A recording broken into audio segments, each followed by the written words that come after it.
السلام علیکم ورحمۃ اللہ وبرکاتہ۔ آج میں آپ لوگوں کو یہ بتانے والا ہوں کہ عورتیں جو ناپاک ہو جاتی ہے حیض کی وجہ سے، اسی طریقے سے نفاس کے خون کی وجہ سے وہ ناپاک ہو جاتی ہے، تو ناپاکی کے حالت میں ان کے لیے کون کون سی چیز ناجائز ہے، حرام ہے، تو غور سے سنیے گا، کیونکہ ہماری مائیں اور بہنوں کو یہ مسئلہ پیش آتا ہے اور ان تک یہ بات پہنچانا بہت ضروری ہے۔ اور ایک بات میں بتا دوں کہ مسئلہ پوچھنے میں شرم محسوس نہیں کرنا چاہیے۔ یاد رکھیے، اگر آپ مسئلہ نہیں پوچھیں گے شرم کی وجہ سے، اور اگر آپ غلط کر رہے ہیں تو پھر بہت سخت گناہ ہے۔ اس لیے مسئلہ پوچھنے میں بالکل شرم محسوس نہ کریں۔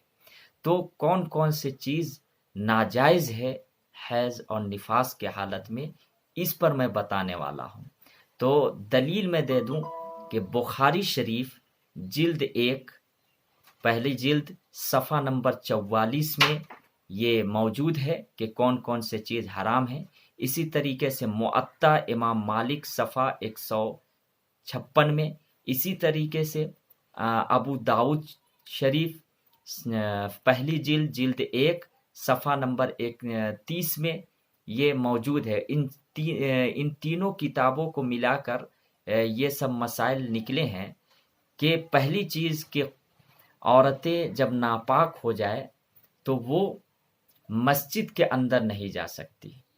مسجد کے اندر جانا جائز نہیں ہے حیض اور نفاس کے حالت میں۔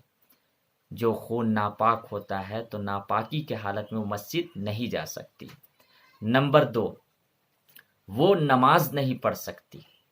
کوئی بھی نماز ہو، اس کے لیے نماز جائز نہیں ہے۔ اگر حیض اور نفاس کی حالت میں ہے ہماری مائیں اور بہنیں، تو پھر وہ ان کے لیے نماز پڑھنا جائز نہیں ہے۔ بعد میں ان کے لیے اجازت ہے وہ قضا نہیں بھی کرے، نماز ان کے لیے اجازت ہے نماز کے لیے۔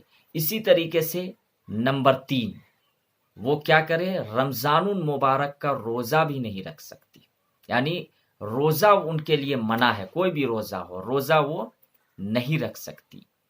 اسی طریقے سے قرآن کی تلاوت نہیں کر سکتی، قرآن کی تلاوت نہیں کر سکتی، نہ تو زبان کے ذریعے سے کر سکتی ہے، نہ ایسے ہی کھول کے پڑھ کے، نہ قرآن کو چھو سکتی ہے، تو قرآن کی تلاوت وہ نہیں کر سکتی۔ ہاں، البتہ یہ گنجائش ہے کہ قرآن کی تلاوت وہ سن سکتی ہے، پڑھ نہیں سکتی، چھو نہیں سکتی قرآن کو، لیکن قرآن کی تلاوت سن سکتی ہے، کیونکہ حضرت عائشہ رضی اللہ تعالیٰ عنہا سے روایت ہے کہ اللہ کے نبی صلی اللہ علیہ وسلم جب قرآن کی تلاوت کیا کرتے تھے تو حضرت عائشہ قرآن کی تلاوت سنا کرتی تھی، لیکن قرآن کی تلاوت وہ خود نہیں کر سکتی، پڑھ نہیں سکتی، نہ چھو سکتی ہے۔ اسی طریقے سے حیض اور نفاس کی حالت میں وہ طواف نہیں کر سکتی، حج کے حالت میں ہو یا عمرہ، وہ طواف نہیں کر سکتی۔